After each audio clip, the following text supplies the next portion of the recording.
Bom, mestre, sua naturalidade é de onde? Eu sou de Presidente Prudente.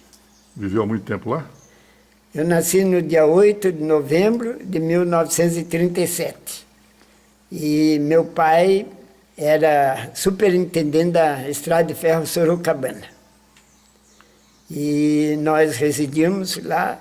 Meu pai tinha 7 filhos, 4 homens e 3 mulheres. E ele fazia, bom, ele trabalhava na Estrada de Ferro, Ele né? era o superintendente da Estrada de Ferro Sorocabana, que é de Sorocaba até Presidente Venceslau, divisa com Mato Grosso. E a sua infância foi vivida nessa cidade? Eu vivi em Presidente Prudente até a idade de 6 anos. Mas a minha família teve uma tragédia, vamos dizer assim, que meu pai era muito dedicado na Estrada de Ferro e com o tempo ele contraiu a tuberculose. Ele contraiu a tuberculose e passou a ser tratado no Hospital Mandaki, em São Paulo, né? E nós ainda continuávamos morando em Presidente Prudente, minha mãe, com mais os 7 filhos, 3 mulheres e 4 homens. Aí, depois que meu pai faleceu, aí a família desgringolou naquela época. Aí o que aconteceu? Minha mãe, nós tínhamos parentes em São Paulo, os tios, né? Parente ligado ao meu pai, familiar ligado à minha mãe. Aí minha mãe veio para São Paulo com os filhos maiores. Eu era o caçula dos homens, estava com 6 anos. E a minha irmã Ruth, que mora aqui em São José também, era a caçula das mulheres. Aí o que aconteceu? A minha mãe ficou desorientada. Naquela época, 1944, 43, 44, naquela época as mulheres praticamente não tinham conhecimento de nada, né? Eram os maridos que praticamente conheciam tudo, que manobrava tudo. Aí minha mãe veio para São Paulo, porque meu pai veio a falecer, veio para São Paulo, porque nós perdíamos a casa onde morava, que era da Estrada de Ferro, a casa mais bonita de Presidente Prudente, né? Aí minha mãe teve que vir para São Paulo com os filhos, e eu tinha 6 anos, e a minha irmã tinha 4 anos, a outra, a Ruth. Aí o que aconteceu? Ficou difícil para a família estar ligada aos outros membros da família, tios e tudo. E aí eu, como já 6 anos, tinha uma casa na Bela Vista, em São Paulo, Dona Silveirinha, que era ligada ao Adhemar de Barros, que era o governador de São Paulo, e a Leonor Mendes de Barros. Essa casa era casa do pequeno trabalhador, que ali a gente tinha, eram os filhos de pessoas mais carentes, né, que eram abrigados ali, e eles guardavam os automóveis na rua. São Paulo não tinha polícia militar, era polícia civil naquela época. E os meninos lá, né, que viviam nessas casas, tudo, a maioria órfãos, e eles faziam esse trabalho de olhar os carros, né, estacionados em São Paulo naquela época, né? Mas eu não podia continuar nessa situação, porque eu era menor, não podia nem estar nessa casa. Aí a dona Leonor Mendes de Barros me encaminhou para o orfanato Monsenhor João Filipe, em Guaratinguetá. Era um orfanato dos frades franciscanos. Então eu fui para lá, e minha irmã menor veio morar com um tio dela, que era professor em Santa Branca. Os 2 menores nossos, e os restos dos irmãos ficou tudo em São Paulo. Já tinha 13, 12, a maior tinha 16 anos, que era minha irmã. E eu fiquei nesse orfanato até a idade de 12 anos. 12 anos tinha que sair, lá era só o curso primário. Era só órfão de pai e mãe, ou só de mãe ou só de pai, que vivia nesse orfanato em Guará. Aí o que aconteceu? Mas nesse tempo que eu tive no orfanato, minha mãe já tinha contraído também a tuberculose do meu pai. Quer dizer, com o tempo foi aparecer. Aí minha mãe veio para São José dos Campos, para tratar em São José dos Campos. E a outra irmã também já tinha contraído a tuberculose, a Irene, e o outro irmão mais velho, que é os 2 mais velhos, Oswaldo. Os 3 contraíram a doença do meu pai, porque a tuberculose, ela é contagiosa demais, bastava conversar, às vezes a pessoa podia se contaminar. Então a família quase praticamente, né, minha mãe e meus 2 irmãos mais velhos vieram para São José dos Campos, E eu estava no orfanato, continuava no orfanato, e os outros irmãos maiores continuaram em São Paulo. Aí, quando eu completei 12 anos, em 1949, eu tinha que sair. Minha mãe ainda era viva, estava em São José dos Campos. Meus dois irmãos, minha irmã e meu irmão já tinham morrido da tuberculose, mas minha mãe não. Morava na Rua Vilaça, número 519, ao lado da Pensão Elvira. Ali só tinha pensão. Pensão Elvira, Pensão Dom Bosco, o Sanatório Rui Dória, que era na esquina, e ali tinha o consultório do Dr. Mauri Veloso, que era o único médico, né, fisiologista, né, que era atrás da tuberculose. Então, aí eu tinha que vir para São José dos Campos, não tinha outro jeito. Aí eu vim para São José, com 12 anos, cheguei aqui no dia 31 de dezembro de 1949, na véspera de ano, né? Vim só com a camisa e a calcinha curta ainda, né? Mas eu vim para São José, a minha intenção era ir para São Paulo, onde estavam meus irmãos. Mas aí tinha um amigo lá também, que a mãe dele morava em São José, ele era órfão de pai, chamava Roberto. Aí a mãe dele, eu vinha sozinho, não tinha ninguém para receber lá no orfanato. Aí eu vim com a mãe desse Roberto e falei, não, passa os dias em São José dos Campos. No dia 31 de dezembro de 49.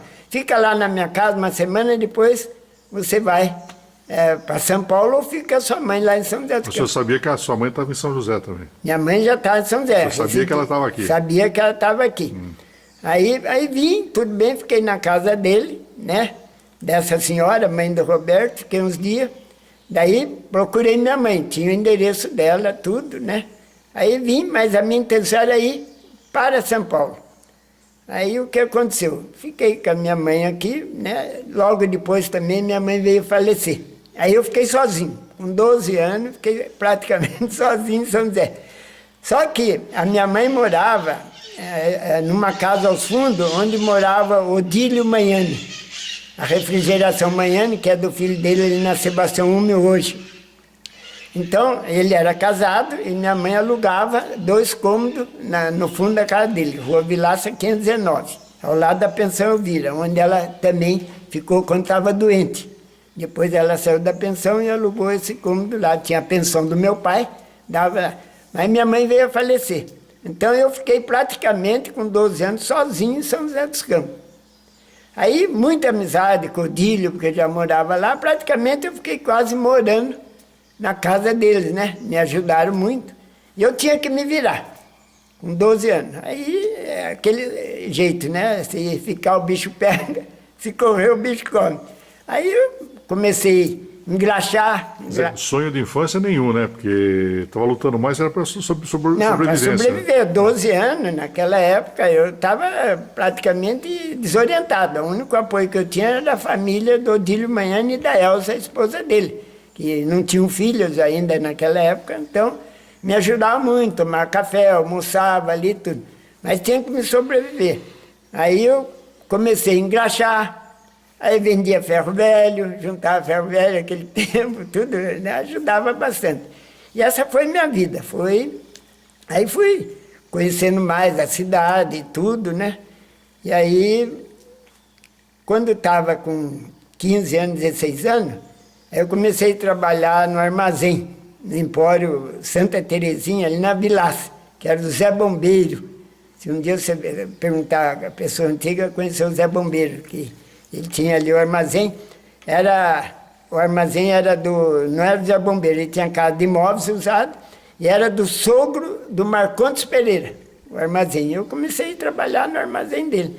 Ali comecei, né, a vida, já ganhar um pouquinho mais e tudo, e assim eu fui levando a vida até os 18 anos, mais ou menos. E nessa fase, como é que era a cidade de São José dos Campos? São José tinha 20 e poucos mil habitantes. Quando eu vim em 49, nós tínhamos 26 a 30 mil habitantes. Praticamente existia o centro de Santana, a Vila Maria, o Jardim Paulista e a Vila Ema. Não existia mais nada. Monte Castelo não existia, nada. E o CTA. Era a única, os bairros que existiam. Bela Vista era uma lagoa. Não existia nada. Era Vila Ema, Vila Maria, Jardim Paulista e Santana. Eram os únicos lugares habitados naquela época, né? Então, o centro de São José era só o centro mesmo ali. Ali onde, na região do tênis clube, lá, Esplanada, não existia nada. Nada. A Vila Ema praticamente era deslocada. Tinha o centro da cidade e a Vila Ema. Você andava 5, 6 quilômetros para chegar na Vila Ema, era mato, não existia casa. Existia só da Caixa, onde é a Caixa d'Água ali, onde tem a Faculdade de Direito. Dali para baixo tinha João Guilhermino, a fábrica de louça Santo Eugênio. Depois você descia João Guilhermino, onde é o INSS, ali tinha Cerâmica Vaz, da família Vaz, que era ligado também ao Bonadi, Eugênio Bonadi. Depois tinha na Rui Barbosa, tinha outra Cerâmica Vaz, que era uma ligação da família também, mas a diferença de fabricação era outra. Uma fabricava prato, coisa, a outra fabricava só louças, exportava muito. E tinha o Conrado Bonadio também, onde é o Luquete hoje, ali na cabeça do viaduto.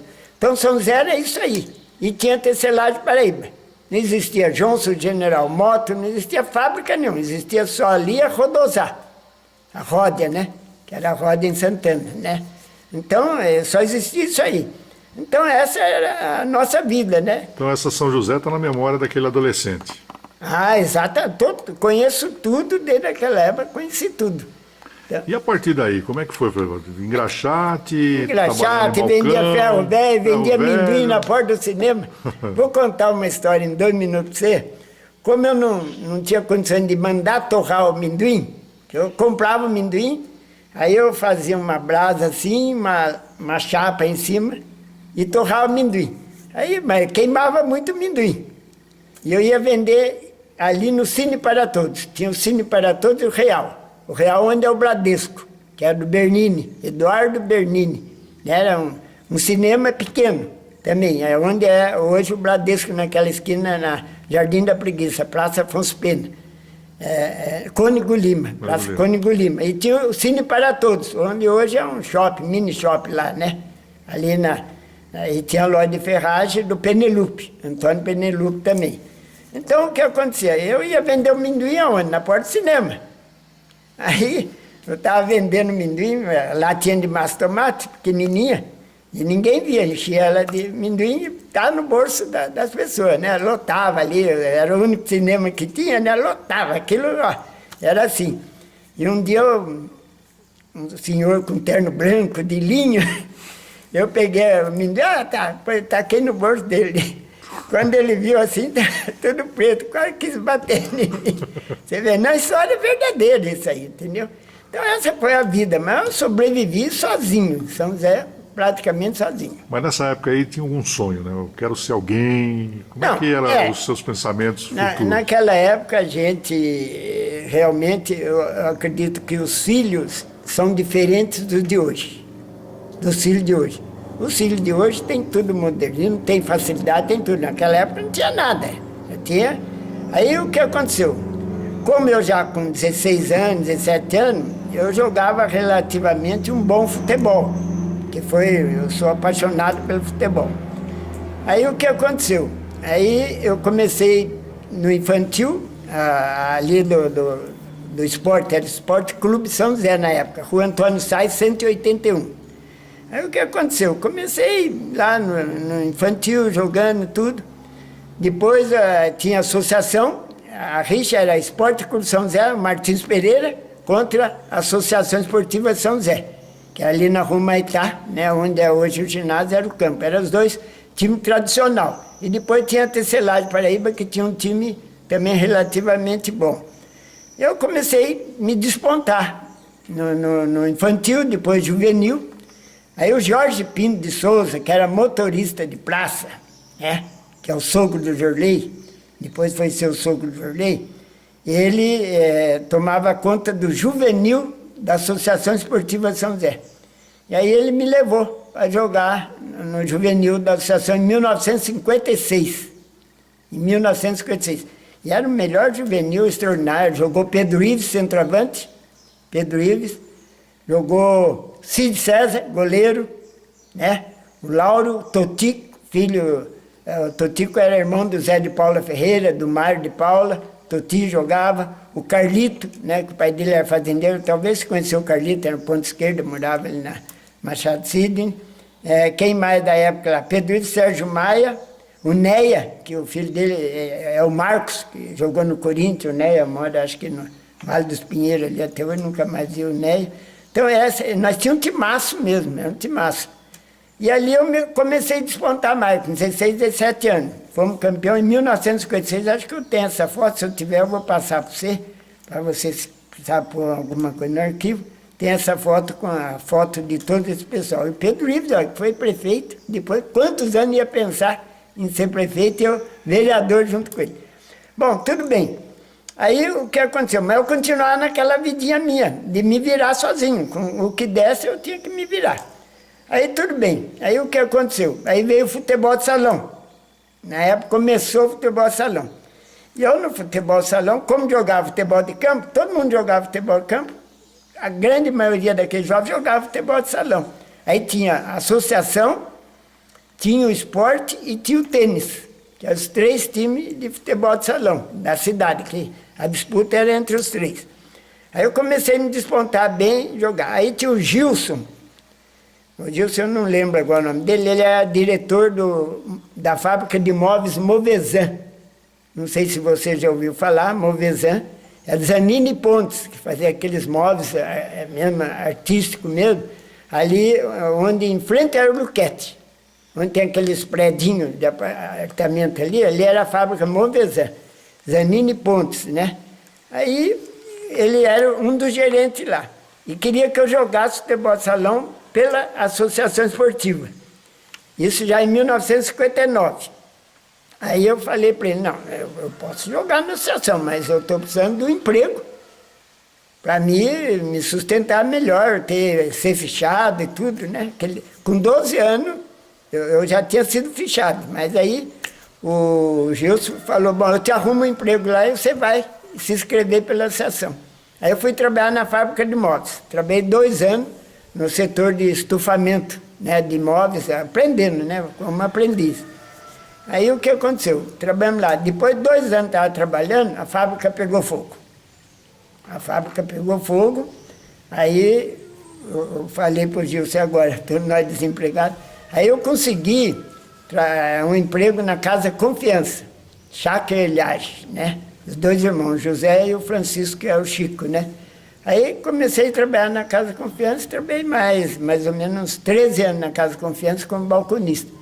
E ali que eu consegui mais aprumar a minha vida, né, praticamente. Depois, mas antes disso aí também, aliás, antes disso aí, eu fui servir o exército em Caçapava, 18 anos, aí tinha o tiro de guerra, mas como eu não podia pagar o uniforme, naquele tempo pagava a farda, né, quem era só filhinho de papai, no tiro de guerra, era ali na rua Paraibuna, onde tem o posto de gasolina ali, ó, onde tem ali, era o tiro de guerra ali. Aí eu não podia ir, eu fui para Caçapava. Aí eu fui classificado para ir para Caçapava. E lá em Caçapava, eu servi lá 2 anos, fui cabo e 3º sargento, aí dei baixa como 3º sargento.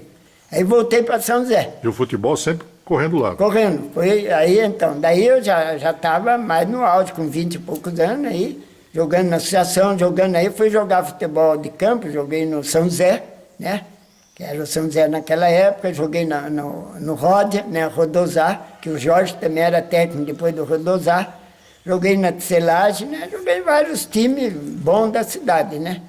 Quer dizer, então, até aí foi a minha vida até os 20 e poucos anos, né? Foi essa trajetória minha, né? E continua com os estudos? Ou... não, daí eu estava na Casa Confiança, em 1970... Não, em 1965 eu saí da Casa Confiança e montei uma funilaria com meu irmão, Pitulica. Todo mundo conhece, ele hoje mora ali em frente, onde é o Luquete, na Rua Barbosa, ele tinha oficina, agora aposentou, não tem mais. Aí montamos uma oficina de funilaria na Siqueira Campos, número 438.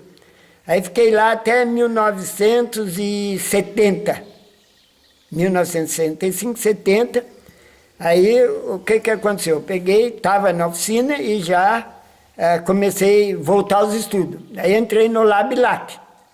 Fiz 4 anos de ginásio no Labilac. Tinha um professor meu, muito amigo, você conhece demais, Felipe Cury, João Norberto, Djalma, de Melo. Então, aquela turma boa. E eu fiz 4, Aderbal Costa de Oliveira, grande amigo, ele era o secretário do Labilac na escola. Eu fiz 4 anos de ginásio no Labilac.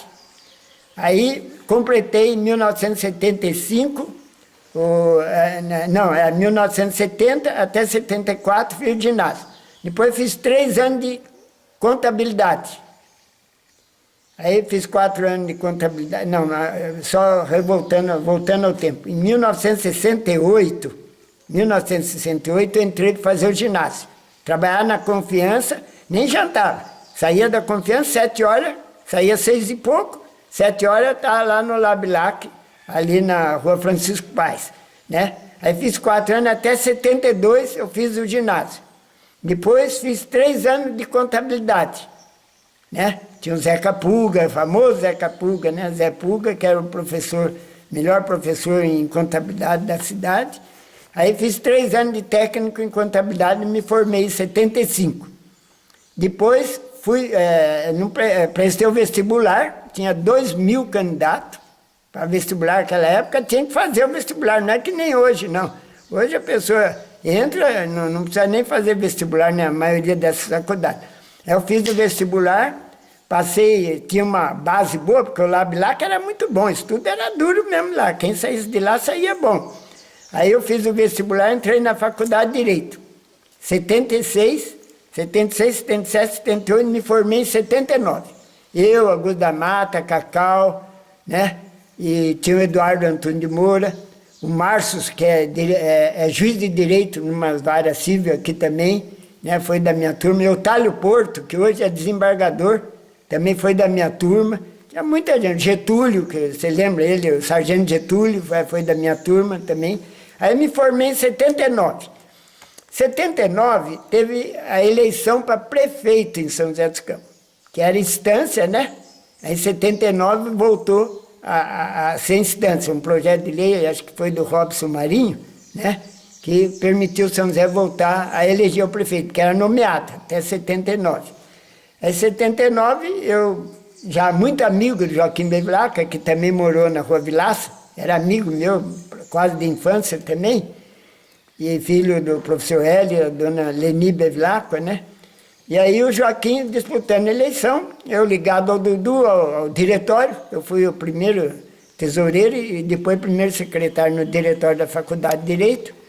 E aí aquela turma conhecida ia apoiando o Joaquim para prefeito, em 79. Ele disputou com o Roberto Costa. Pra você ter uma ideia, o Joaquim teve 20 e poucos mil votos e o Roberto Costa 17 mil. Você vê, São José não tinha nem 30, quase 40 mil eleitores, não tinha nem 40 mil eleitores.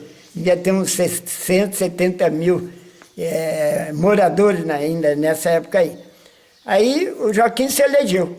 E aí eu fui, quando o Joaquim se elegeu, eu fui trabalhar na prefeitura. Em vez de advogar, porque para mim era muito difícil advogar.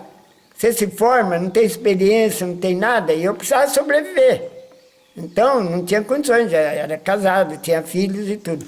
Aí fui trabalhar na prefeitura, né, na divisão de manutenção. Era encarregado do setor, com o Joaquim Bevilacqua, prefeito.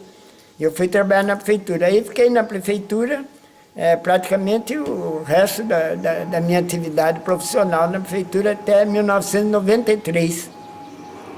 E quando é que beliscou aquele bichinho da política no Florivaldo? Você então, falou, eu vou sair candidato a vereador. Eu sempre adorei a política, até hoje. Eu não digo que sou um professor, mas eu acho que eu conheço tudo de política, porque eu me interesso, gosto, discuto, converso. Muitas pessoas vêm pedir orientação, vários vereadores que se elegeu, como é que se elege, porque a maioria dos vereadores aí não sabe nem como se elege um vereador. Não sabe que tem o quociente eleitoral. Na verdade é essa aí mesmo, a maioria que sai candidato não sabe.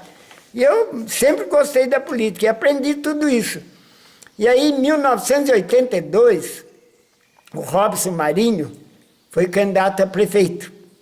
Foi o PMDB, eu já era afiliado ao MDB, depois PMDB. Aí o Robson foi candidato, o Luiz Paulo Costa. O Robson tinha um quadro para ser candidato a vereador tremendo. O Luiz Paulo Costa, Carlos Sebe, Clementino de Faria, João Bosco, era extraordinário. Doutor Escada, Guido. Aquela turma, Alvan. Guido. Então, aí, o que aconteceu? Aí eu saí candidato, em 82. Tive 1.300 e poucos votos naquela época, era dureza. Mas o Alvan eu fui o segundo suplente. João Lúcio também, João Lúcio Teixeira também foi candidato no mesmo PMDB junto comigo e tudo. O Alvan foi o último a se eleger. O PMDB fez de 17 vereadores, ele fez 12. Tudo da equipe do Robson Marinho, fez 12 vereadores. E eu fiquei como segundo suplente. Tudo bem, aí foi transcorrendo. Aí a eleição não era mais de 4 anos. Aí prorrogaram o mandato. Ia ser em 86, 4 anos, não foi. Aí foi prorrogado o mandato até 88. Nesse tempo, o Hélio Augusto de Souza, meu grande amigo mesmo, eu era de dentro da casa dele, era o vice-prefeito do Robson Marinho, né? Hélio Augusto de Souza. E depois foi presidente da Fundação Cultural, naquela época, lá perto do Parque São Dumont, Francisco de Paulo Elias, lá. Hélio Augusto de Souza, extraordinário Hélio Augusto de Souza. E o Hélio Augusto de Souza, o Robson saiu candidato a deputado, se elegeu para federal, né? E o Hélio Augusto de Souza assumiu a prefeitura, em 87, né? Começo de 87. Mas, infelizmente, a doença bateu, veio aquela doença fatal, e o Hélio Augusto de Souza ficou 4 meses só como vice-prefeito e veio a falecer, e aí o Antônio José assumiu a prefeitura porque era o presidente da Câmara. Era o presidente da Câmara, assumiu no lugar do Hélio Augusto de Souza. E aí veio a eleição em 88, que prorrogou, foi por 6 anos de mandato daqueles vereadores eleitos em 82. Aí eu saí no PDT, com o Marcondes Pereira, vice do Carlos Sebe, em 88, né, para prefeito. E o Joaquim Bevilacqua também foi candidato novamente em 88. Eu saí pelo PDT com o com o Marcondes Pereira, que era vice do Carlos Sebe, né? E aí, por felicidade minha, eu acabei sendo eleito, né? E você não acredita com quantos votos eu fui eleito? 656 votos. E aí o João Elias França, professor, você conheceu também, era do PDT. O João Elias França teve 640 votos. Eu ganhei dele por 16 votos. Eu lembro bem, Dirceu, foi uma eleição que aquilo deixou, sabe, ter o coração muito forte. Mas eu tinha um coração forte.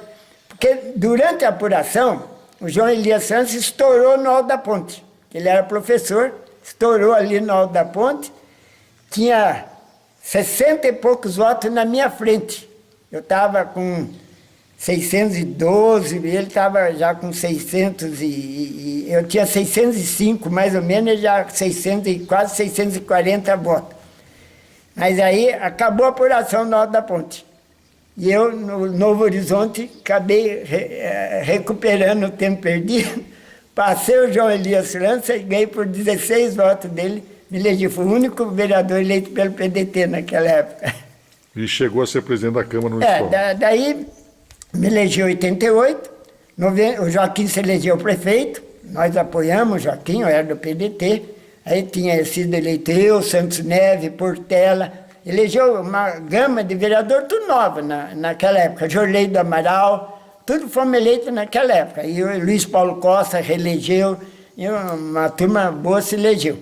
Aí o Joaquim se elegeu, teve a eleição, nova eleição em 92, o Joaquim não foi candidato, mas cometeu, acho que sem querer, porque o Joaquim era um esperto em política, né?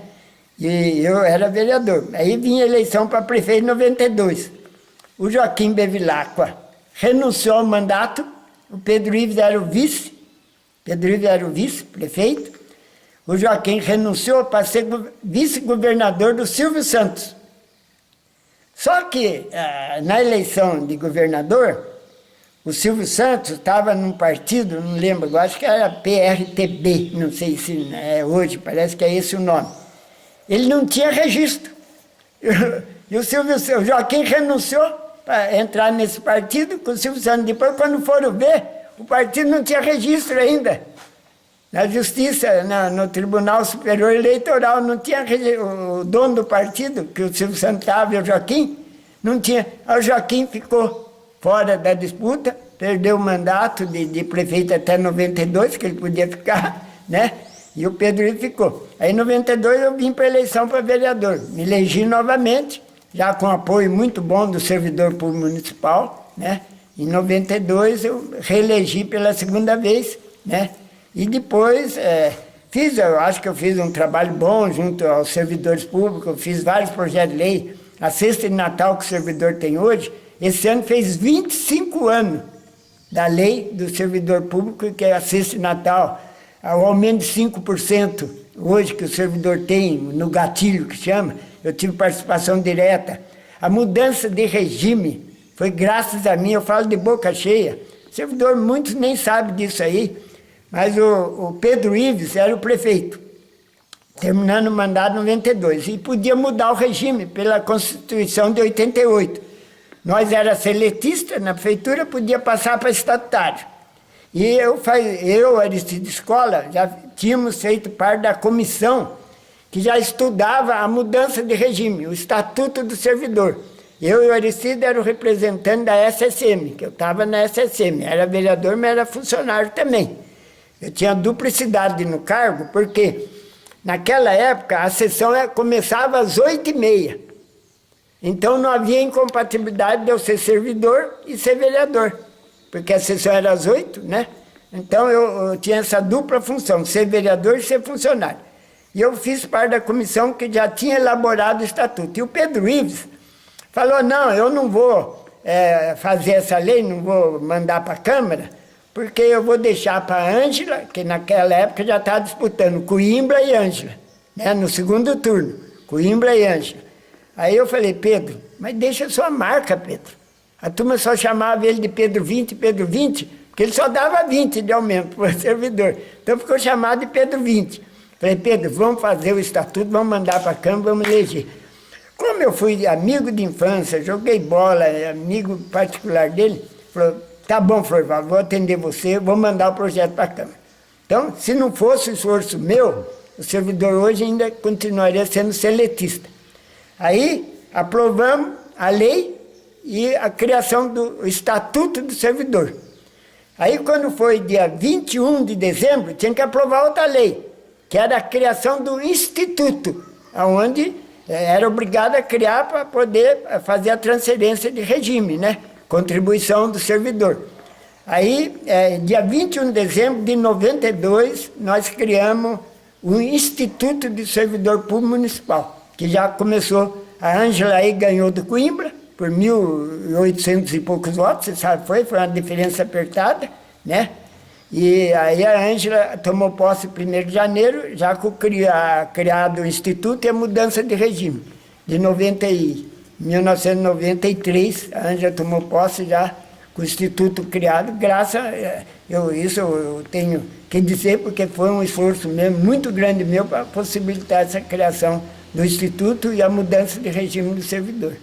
Com essa experiência política, 2 mandatos à frente da Câmara Municipal de São José dos Campos, uma das maiores cidades do país, presidente da Câmara, como é que o senhor vê a política de antes do seu tempo com essa política que nós estamos vivendo hoje em 2018? Mas só para completar aqui o meu mandato, eu tive 3 mandatos. Então, em 92 eu me reelegi, né?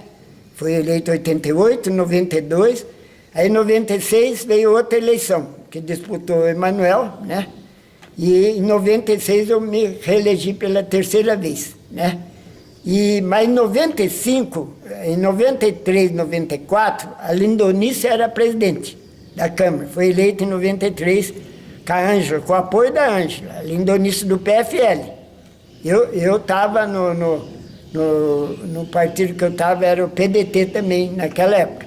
Aí, em 93, 94, a Lindonísio foi presidente. 95 teve eleição novamente na Câmara. Aí eu não era candidato. A eleição tinha o Luiz Paulo Costa, tinha o Sérgio Augusto, tinha mais outros candidatos disputando. Eu não, mas não chegava muito no consenso. O Luiz Paulo era do outro lado, era da Ângela, PSB. Era do PSB, o Luiz Paulo. E nós era contrário à Ângela. Não fazia oposição para prejudicar, mas era oposição. Nós tínhamos a maioria na Câmara. Nós tínhamos 12 votos na Câmara, que não era dos 9, do Luiz Paulo, João Bosco, aquela turma que apoiava a Ângela. Aí o que aconteceu? Aí em 95 ia ter a eleição, né? 94, fim de 94, em dezembro, a eleição para presidente para o mandato 95 e 96.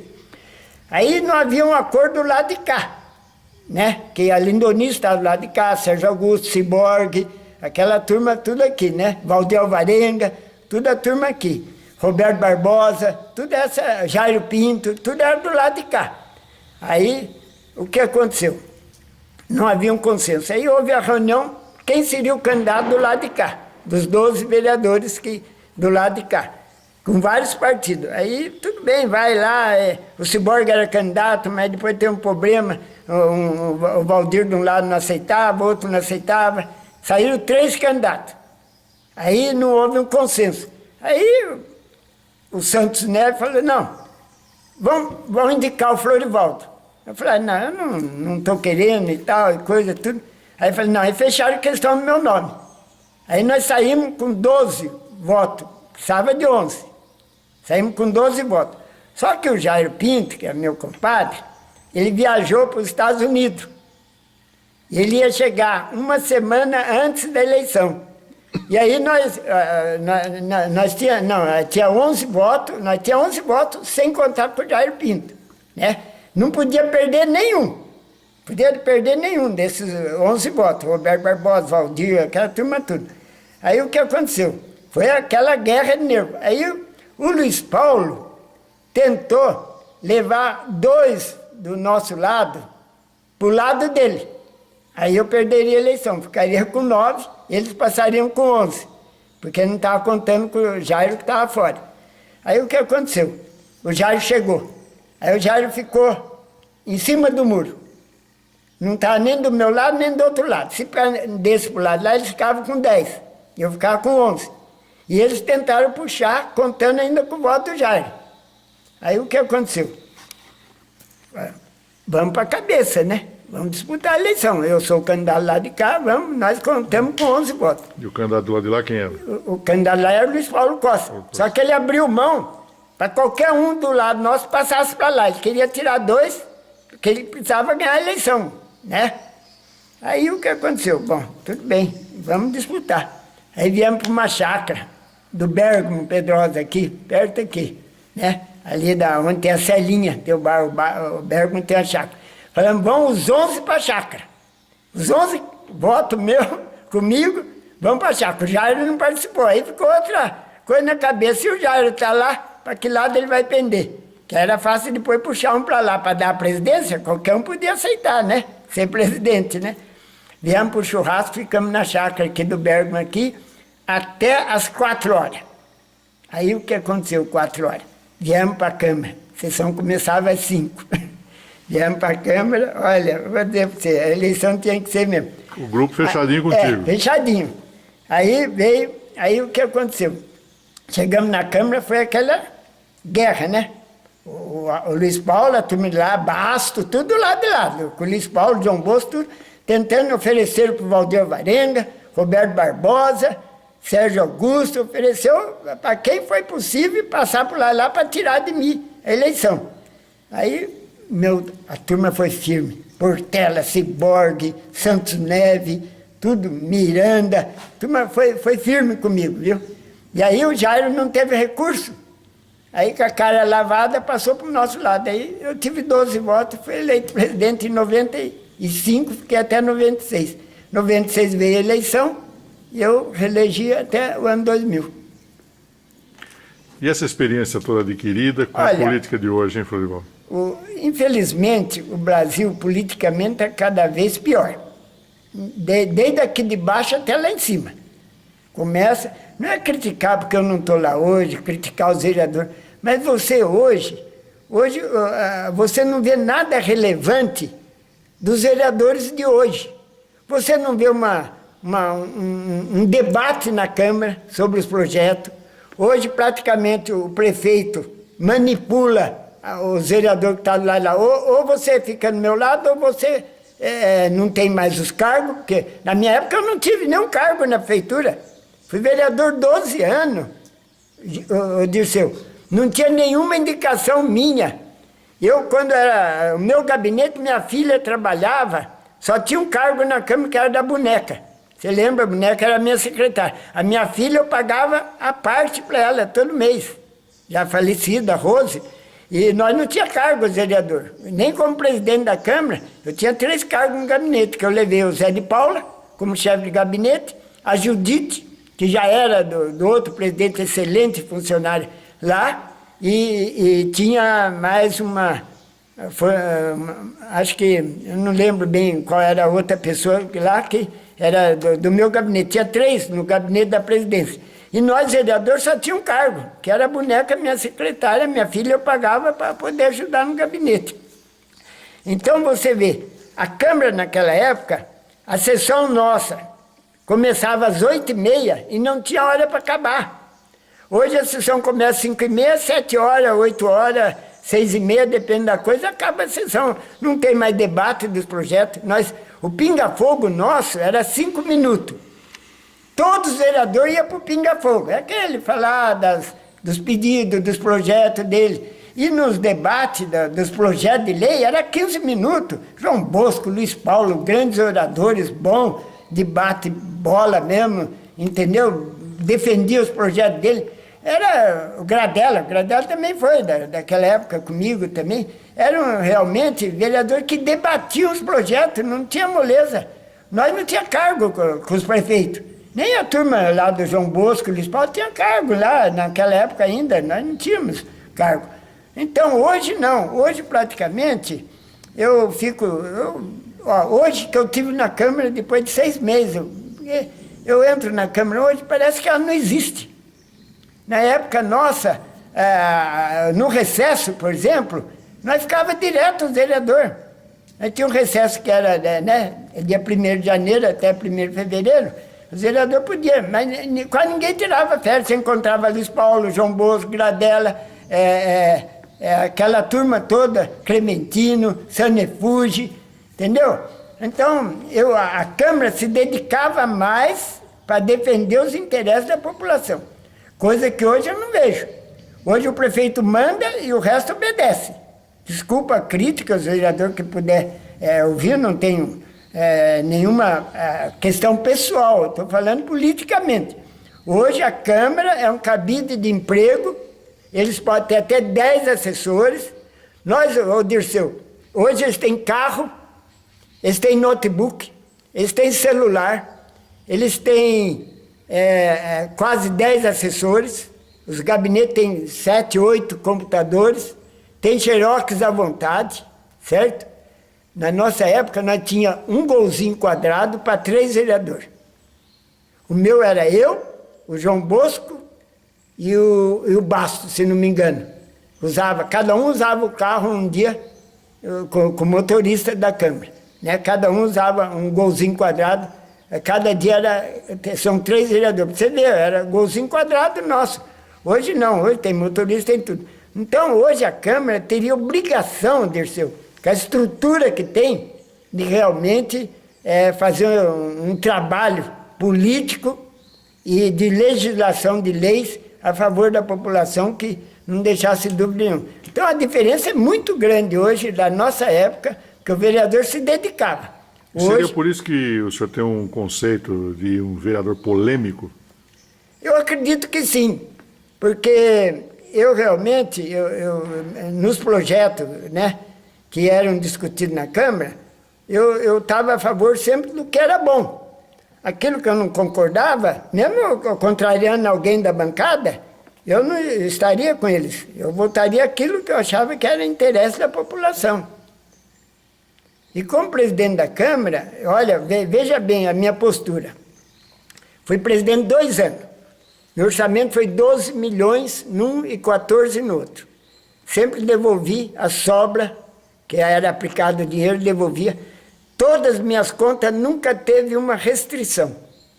Como presidente, as minhas contas, eu tinha um departamento jurídico, que eu seguia o departamento jurídico. Hoje os vereadores não seguem. Mesmo que o jurídico dê parecer contrário, eles vão lá e derrubam e votam inconstitucionalmente, porque o parecer jurídico é constitucional. Quando eles votam parecer que o jurídico deu o contrário, eles não poderiam votar. Mas eles votam a si mesmo. O presidente põe na pauta, coisa que eu não fazia. Quando o jurídico desse parecer contrário a algum projeto, eu não punha na pauta. Não punha para votação, porque é inconstitucional, não punha. Hoje não, hoje põe. Então, eu tinha uma assessoria jurídica excelente, José Rubens Barbosa, Veloso, Zé Maurício Veloso, Ibrahim e o Rudney, que você conheceu também. Era 4 advogados de... O Zé Rubens, então, é extraordinário, não precisa nem comentar. O Hilário também. Zé Rubens, né? O Hilário foi antes de mim, o Hilário foi secretário da Câmara, né? Mas, então, você veja bem, eu tive um respaldo que eu obedecia e seguia as orientações jurídicas da Câmara. Por isso que eu tive sucesso como presidente da Câmara. Eu abri concurso, coisa que ninguém mais fez na Câmara, para 25 motoristas e 11 assessores. Assessores da Câmara, não para gabinete. Foi 11 assessores legislativos para a Câmara. Foi o único que abriu o concurso que deu certo. Porque até hoje nenhum concurso que fizeram lá. Um do Alexandre, então, nem existiu. Florivaldo, o que São José dos Campos representa na sua vida? Olha, a minha terra natal é Presidente Prudente. Mas hoje, de coração, apaixonadamente, São José dos Campos, não tem nem dúvida, foi aqui que eu fui acolhido, aqui que eu fiz minha vida, aqui que eu criei meus amigos, que nem você. Hoje, pode ter gente que não gosta de mim. Não simpatiza, não é que não gosta, não simpatiza comigo pela minha forma, o tempo de jogar bola, eu era briguento, era tudo na Câmara, era polêmico e continuo sendo, mas inimigo não. Cada 10 pessoas tem 9 amigos e pode ter um que não simpatiza comigo, graças a Deus. Todo lugar que eu vou, hoje fui na Câmara, por exemplo, mais de 10 funcionários, veio, Florivaldo, você sumiu, pena que você não está mais aqui, quer dizer, e na cidade, você sabe, você conhece muito meu nome aí, a turma conhece, graças a Deus, cada 10 eu quero fazer 11 amigos nessa cidade. E na política a chuteira não está pendurada não, né? Não está, mas sinceramente está muito difícil, porque o eleitor hoje vai para quem dá mais. A maioria do eleitor hoje, ele não procura ver o currículo da pessoa, se a pessoa... Será que com tudo isso que está acontecendo aí o eleitor não acordou não, Florivaldo? Eu espero que, para a última eleição não acordou ainda, para vereador, prefeito não acordou. Agora eu acredito que com toda essa avalanche de corrupção, de ladruagem, tudo, para deputado, governador, senador, presidente da República, eu acho que o povo vai pensar 2 vezes em quem votar.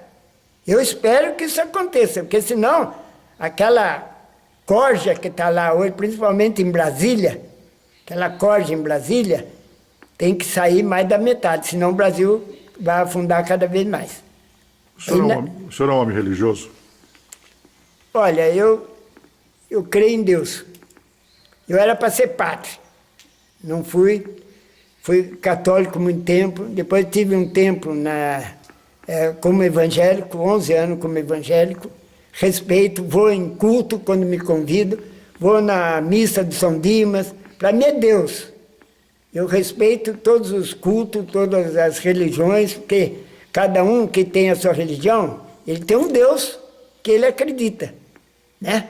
Então, aliás, eu discordo de muitas religiões, inclusive da católica, evangélica e outras, de algumas condutas, porque eu acho que hoje estão se usando muito as religiões, às vezes até para benefício próprio, certo? Não aquilo que foi pregado por Jesus na terra, né? Então, e Jesus disse, eu sou a igreja, sem mim ninguém chegará ao Pai. Então Jesus é a igreja, você tem que acreditar, né? Que Jesus esteve nessa terra, que Ele fez a obra, que Ele plantou, né? E que Deus existe. Então, eu respeito, vou em culto, vou lá na igreja da cidade, na Batista, ali na Ministério Taubaté. Quando me convidam, eu tenho amizade com todos os pastores aí, vários amigos evangélicos, muitos amigos votaram em mim, muitos amigos evangélicos. Então, eu respeito todo mundo. Agora, existem algumas pessoas que, infelizmente, se usufruem da religião, né, em benefício próprio, e aí eu não posso concordar. O seu clube do coração qual que é? Corinthians Paulista. Sempre foi. Mas não sou fanático. E o Florivaldo na cozinha, como é que é? Hoje eu faço de tudo, um pouco de tudo melhor possível. E gosto da cozinha. Sou apaixonado por doce. O ovo não chega a queimar, não. De jeito nenhum. E doce ninguém bate eu de saber se ele é bom ou ruim. Já viajou muito, Florivaldo? Eu viajei um pouco, né? Tive em Fortaleza, Foz do Iguaçu umas 4 vezes, Rio de Janeiro, tive em Vitória, né? No Espírito Santo, Brasília, mas só viagem assim, sem ser para passeio, né? Algumas pela Câmara, né? Que eu, como presidente até, e tive no Japão, porque foi eu, a Ângela, prefeita, o presidente da Câmara, o André Freire, se lembra, da Fundação Cultural, e o seu, esqueci o nome lá do meu amigo agora lá, que era o representante do Japão, porque São José é cidade co-irmã de Kadoma, é uma cidade quase parecida com São José industrialmente, e ela é co-irmã. Então, agora não sei se tem acontecido, parece que não, mas de 2 em 2 anos, ia um pessoal daqui representando São José, que geralmente era o prefeito, o presidente da Câmara e algumas pessoas, e eles, depois de 2 anos, eles iam para cá. Com a despesa, nós não demos despesa para o município, fomos tudo pago por eles, tudo pago por eles. Ficamos lá 16 dias no Japão, visitamos várias cidades, várias fábricas, maravilhoso o Japão. Queria que o Brasil tivesse a saúde que o Japão se dedica realmente para aquela população, coisa que nós não chegamos nem aos pés. Tem algum lugar do mundo que você gostaria de conhecer? Olha, eu gostaria de conhecer, por exemplo, hoje, a Austrália, a Itália, a Alemanha. Estados Unidos, eu passei lá só de passagem, ficamos lá 2 horas, só em Los Angeles. Quando fomos para o Japão, tivemos que cortar lá. Mas adoro também os Estados Unidos. Seria esses países que, se eu pudesse, iria realmente passear para ver. O senhor tem algum ídolo? Ídolo de cantor, eu tenho o Roberto Carlos, né? É insuperável as músicas dele, porque não é um cantor comerciário, comerciário, que fabrica as músicas, faz só um disco por ano e bem escolhido, é um sucesso total, você sabe melhor do que eu. E jogador de futebol, eu admiro, sempre admirei realmente, o Corinthians velho, Cláudio, Cristóvão Pinho e Luizinho Trujillo, Luiz Trujillo, que era Luizinho. E depois veio o Rivelino, Sócrates, que eu tiro o chapéu também, né? Hoje a maioria dos jogadores são fabricados. Qual a importância da família na sua vida? A família é tudo. Eu tive 2 relacionamentos, né? Tive com 7 filhos, né? 3 mulheres, 4 homens, 3 já falecidos, infelizmente, por acidente, né? E outras causas inesperadas. Perdi 3 filhos homens e uma filha mulher. Tenho agora um filho homem e 2 filhas mulher. Agora, o que acontece? Tenho mais 2 filhos do outro relacionamento. Aliás, um é extraordinário, é o Leandro, e o Erivelto. O Erivelto já não é muito ligado aos estudos, menino competente, tudo inteligente. Agora, o Leandro é extraordinariamente inteligente. Pra você ter uma ideia, ele passou 3 vezes na FATEC, no vestibular da FATEC, entrou as 3 vezes, está com 21 anos agora, fez 21 anos. Passou 3 vezes na FATEC, foi fazer, ficou 3 meses, depois achou que não era aquilo, saiu, outro ano fez, passou 3 vezes na FATEC, que era uma faculdade boa, de graça, tudo. Depois, eu falei para ele, por que você não faz direito que nem seu pai? Ele até gosta mais ou menos, né? Até meio político também. Aí entrou na faculdade com 17 anos, fez 1 ano de faculdade de Direito. Aí não quis, entrou agora no Lab lá, que há 2 anos atrás, fazendo ciências contábeis. Ficou 1 ano. Aí parou o ano passado, agora voltou novamente. Mas é inteligentíssimo, é um craque de futebol. Só que não quis seguir minha orientação, quando estava antes do Sub-20, aí, na época boa, o Caxias quis levar ele para lá, né? E estava lá na escolinha lá. Então, mas é um bom menino, tá aí, eu espero que ele siga, mesmo inteligente, está um pouco interessado na política. É os 2 meninos agora, os mais novos do relacionamento. Né? Cite algumas pessoas que marcaram a sua vida, Florivaldo. Marcaram na minha vida, olha, eu posso dizer, por exemplo, os meus patrões da Casa Confiança, Chácara Ilhage, José Ilhage, Joaquim Bevilacqua, grande amigo, companheiro, Augusto da Mata, José de Paula Ferreira, Mário de Paula, Antônio Leite, Álvaro Gonçalves, extraordinário Álvaro Gonçalves, vamos ver se eu recordo mais alguns.